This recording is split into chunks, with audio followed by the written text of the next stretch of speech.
आर्यन पहली बार किसी इतनी बड़ी कंपनी में कदम रखती है। चारों तरफ ग्लास की दीवारें, चमचमाते फर्नीचर, सफ़ेद यूनिफॉर्म में रिसेप्शनिस्ट और दूर से दिखती बड़ी सी सीईओ रूम की plate.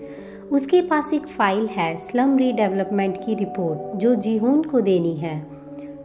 Hello miss Aryam, mister जीहून आपसे मीटिंग रूम में मिलेंगे। आर्यम हल्की सी सांस लेती है, खुद को संभालती है और अंदर कदम रखती है। मीटिंग रूम के अंदर जीहून पहले से ही मौजूद था, कुर्सी पर पीछे झुककर बैठा। उसके चेहरे पर वही पुरानी मुस्कान जिसमें मजाक भी था और खेल भी। तो हमारी स्लम क्वीन आ ही गई और आप घमंड के ताज में बैठे किंग। जीहून का चेहरा थोड़ी देर के लिए सख्त हो जाता है, फिर हंस देता है। नाइस, तुम्हारे शब्द तेज हैं, पर ये कॉर्पोरेट मीटिंग है, कोई गलियों का मोहल्ला नहीं। तो सीख लीजिए इंसानियत की जुबान। यहाँ काम करने वाले सभी लोग आपके लिए नंबर नहीं हैं। फाइन, रिपोर्ट दो। आर्यम मेज पर फाइल रख देती है।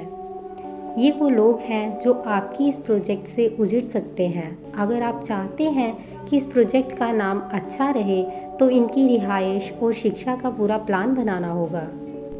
तुम मुझे सिखा रही हो कि बिजनेस कैसे किया जाता है? नहीं, मैं आपको सिखा रही हूँ कि इज्जत कैसे कमाई जाती है।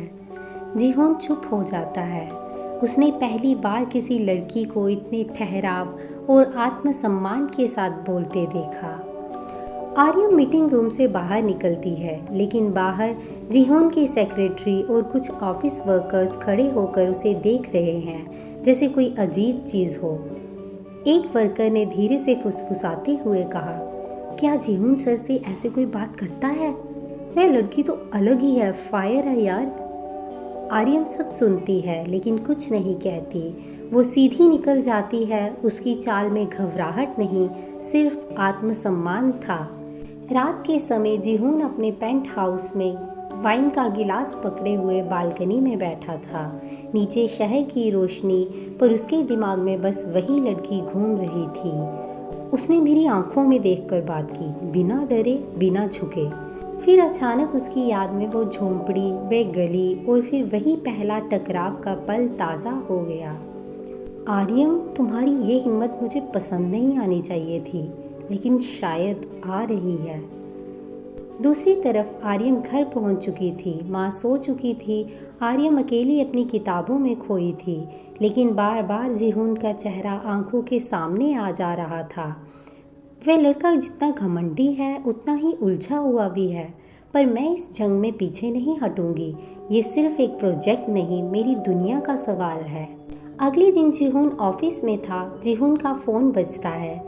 सर, आज स्लम साइट पर विजिट तय है। स्टाफ और वो लड़की आर्यम दोनों पहले ही पहुंच चुके हैं। जीहून खिड़की से बाहर देखता है। हल्की बारिश होने लगी थी। वे कोट उठाता है और धीरे से मुस्कुराता है। चलो देखता हूँ ये लड़की मेरे रास्ते में कब तक टिकती है। कीचड़ से भरी गलियां, टूटी हुई छतें और प्लास्टिक की चादरों से ढके घर, लेकिन इन सब के बीच एक मुस्कुराता हुआ माहौल था।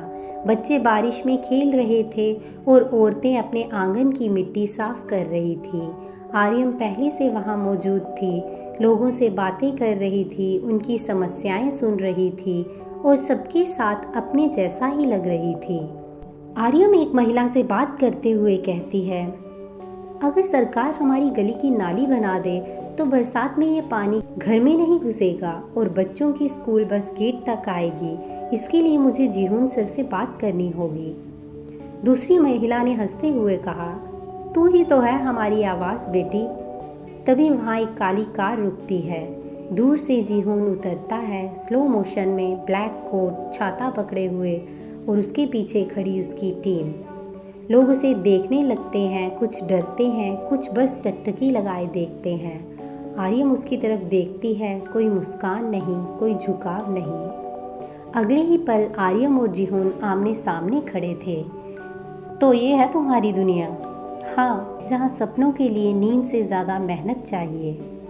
मैंने सोचा था ये लोग सिर्फ शिकायत करते हैं, पर ये तो जीते भी हैं। जिन्हें हर सुबह कुछ खोना होता है, वही हर शाम जीने की वजह ढूंढ लेते हैं। जीहून पहली बार चुप हो गया था। ये शब्द उसके बिजनेस माइंड से परे थे। आर्यम एक टूटे हुए मकान के पास ले जाती है। ये रुखसाना आंटी का घर है। एक पैर में चोट है लेकिन हर रोज दूसरों के घर काम पर जाती हैं। क्या आपकी प्लानिंग में इनकी कोई जगह है? जीहून थोड़ा हिचकिचाता है, फिर चुपचाप नोट करता है। हम उन्हें ग्राउंड फ्लोर फ्लैट देंगे और असेस रैम्प भी। आर्यम थोड़ी चौंकती है, तो आप मान गए? मैंने सिर्फ प्रोजेक्ट को समझा है, तुम्हें नहीं। आर्यम कुछ कहने ही वाली थी कि पास खड़ा एक बच्चा बारिश में फिसलकर जीहून के ऊपर गिर पड़ता है। कीचड़ जीहून के कपड़ों पर। टीम वाले घबरा जाते हैं लेकिन जीहून रुकता है। तुम ठीक हो? बच्चा हंसते हुए उठता है। आर्यम चुपचाप देखती है। जीहून की आंखों में वो सॉफ्टनेस थी जो उसने कभी सोची भी नहीं थी। शाम हो चुकी थी। जीहून गाड़ी की तरफ लौटता है। सेक्रेटरी, सर आज का विजिट कैसा रहा? जीहून खिड़की से बाहर देखते हुए, आज मैंने पहली बार किसी का दुख छूकर देखा। सेक्रेटरी, और वो लड़की आर्यम? जीहून हल्के से मुस्कुराता है। वो सिर्फ स्लम की लीडर नहीं है, वो आईना है जो मेरे जैसे लोगों को उनकी असलियत दिखा देती है।